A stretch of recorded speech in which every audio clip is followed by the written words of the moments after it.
180 مقاول كل يوم هنا في فرنسا يخسروا الوظيفه تاعهم. و6 شهور الاولين تاع 2024 30 الف شاف دونتربريز خسروا الوظيفه تاعهم.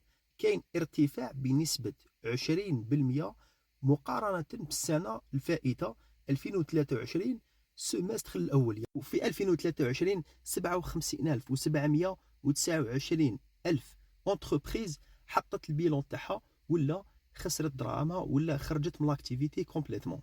في 2023 مقارنه ب 2022 كان ارتفاع بنسبه 35.8%. والاسباب هي انه لو كونتكست ايكونوميك في الوقت الحالي ما راهوش مليح بزاف لي زونتربرونور.